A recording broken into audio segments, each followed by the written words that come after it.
அன்பானவர்களே, அன்பு வணக்கங்கள். ஒரு அன்பர் ஒரு கேள்வி கேட்டிருக்கிறார். குருஜி, என்னுடைய தாயார் இறந்து விட்டார். 4 மாதங்கள் ஆகிறது. அவர் இறப்பை, மரணத்தை, அந்த பிரிவை என்னால் தாங்கிக் கொள்ளவே முடியவில்லை. நான் என்ன செய்ய வேண்டும்? இந்த பாதிப்பிலிருந்து என்னை எப்படி மீட்டெடுத்துக் கொள்ள வேண்டும் என்பதை பற்றி கொஞ்சம் கூறுங்களேன் என்று ஒரு கேள்வியை கேட்டிருக்கிறார். அன்பர்களே, உங்கள் வீட்டில் யாராவது ஒருவர் இறந்து போயிருக்கலாம்.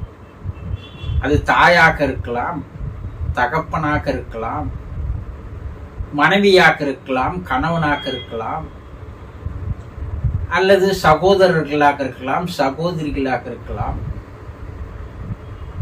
பிள்ளையாக இருக்கலாம், மகளாக இருக்கலாம். யாரோ ஒருவர் இறந்து போயிருக்கலாம். அவர்களுடைய இறப்பை, மரணத்தை நம்முடைய மனம் உடனடியாக அதை ஏற்றுக்கொள்வதில்லை.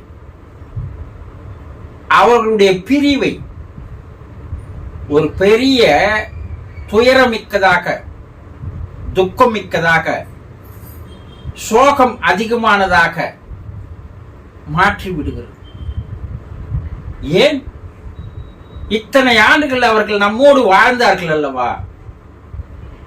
பல ஆண்டுகள் அவர்களோடு வாழ்ந்த அந்த நினைப்புகள், அந்த நிகழ்வுகள் அவ்வளவு சீக்கிரத்தில் மறந்து போய்விட முடியுமா? எதிர்பாராமல் திடீரென்று நம்மை விட்டு போய்விட்டார்கள். இது எதிர்பாராத ஒரு நிகழ்வு. சிறிதும் கூட இது போல நடக்கும் என்று நாங்கள் நினைக்கவே இல்லை. ஆனால் திடீரென்று அவர்கள் எங்களை விட்டு போய்விட்டார்களே. காலையில் எழுந்ததும் அவர்களுடைய நினைப்பாகவே இருக்கிறது. யாரையாவது பார்க்கும்போது அவர்களுடைய நினைப்பு எங்களுக்கு வருகிறது. ஏதாவது செய்யும் போது அவர்களுடைய நினைப்பு வருகிறது. ஏதாவது பேசும்போது அவர்களை பற்றி நினைப்பு வருகிறது. எந்த நேரமும் ஏதோ ஒரு வகையில் அவர்களுடைய நினைவு எங்களை வந்து மேலும் மேலும் வேதனைக்குள்ளாகிறது. இந்த துக்கத்திலிருந்து எங்களால் வெளியே வர முடியவில்லை. அது நாளுக்கு நாள் அதிகமாகி கொண்டுதான் இருக்கிறதை தவிர நாங்களும் ஒரு நடைப்பிணமாகத்தான் வாழ்ந்து வருகிறோம். எதன் மீது எங்களுக்கு ஆர்வம் இல்லை. உணவின் மீது ஆர்வம் இல்லை, உறக்கத்தின் மீது ஆர்வம் இல்லை, பல பேரோடு உறவாடுவதில் ஆர்வம் இல்லை. ஏதோ தனித்தே இருக்க வேண்டும் என்ற ஒரு எண்ணம் எங்களுக்குள் ஏற்பட்டு கொண்டே இருக்கிறது. தனியாக இருந்தால் அவர்களுடைய நினைப்பே ஓடிக்கொண்டிருக்கிறது. என்ன செய்வது? இது ஒரு பெரிய வேதனையான ஒரு நிகழ்வு. இது எங்களையே உருக்குலைக்க வைக்கிறது. சிந்திக்க வைக்காமல் ஏதோ ஒரு பெரிய தடை ஏற்படுகிறது. மனம் அளவுக்கு அதிகமாக வேலை செய்கிறது. அவர்களை நினைத்து பார்த்தபடி அமர்ந்திருந்தால் எங்களை அறியாமல் கண்ணிலிருந்து கண்ணீரானது கீழே விழுந்து கொண்டே இருக்கிறது. உடனே ஏதோ தளர்ந்து போவது போல,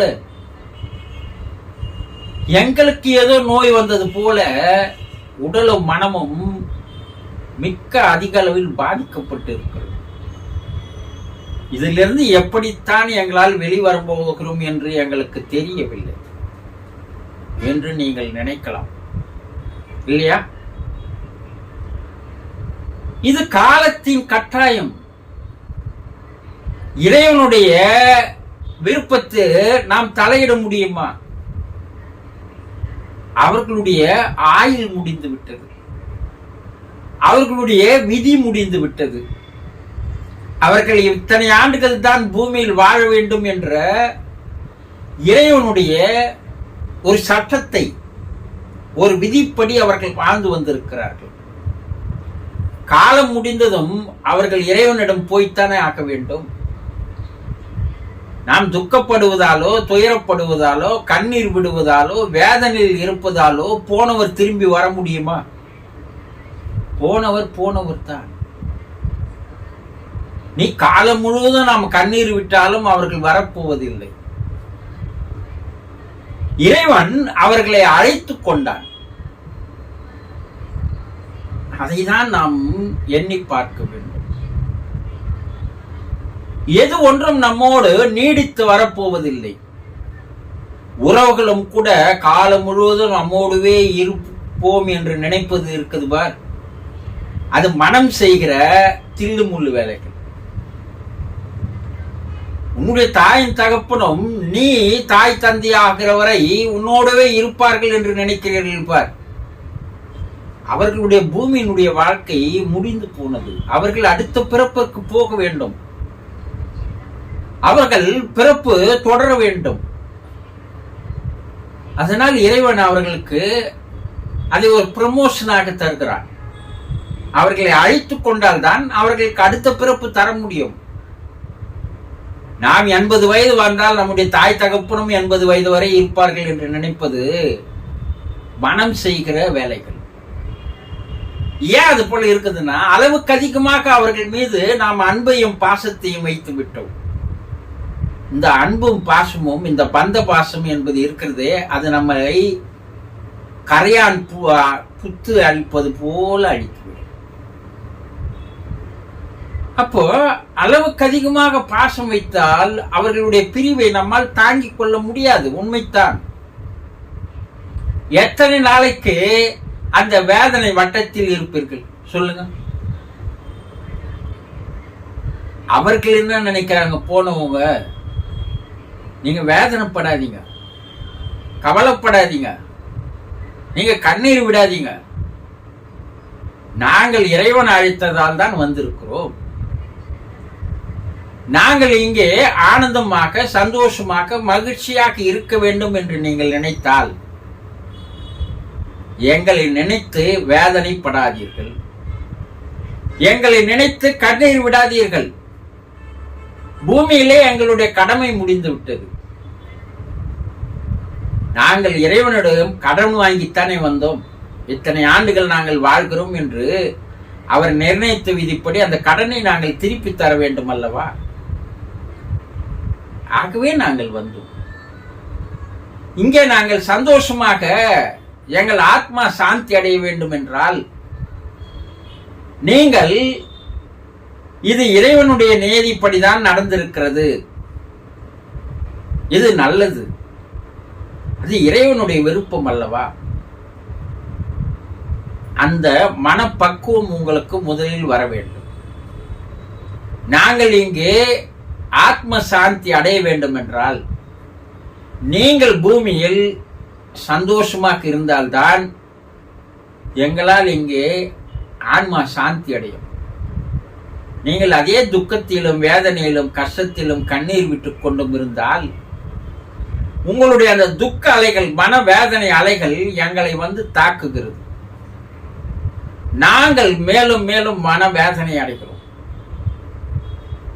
இந்த மனவேதனையானது எங்களை ஆன்ம சாந்தி அடைய விடாமல் பெரும் தடையாக இருக்கிறது. இதை நீங்கள் புரிந்து கொள்ளுங்கள். நாங்கள் அடுத்தடுத்த பிரயாணத்திற்கு போக வேண்டும் அல்லவா?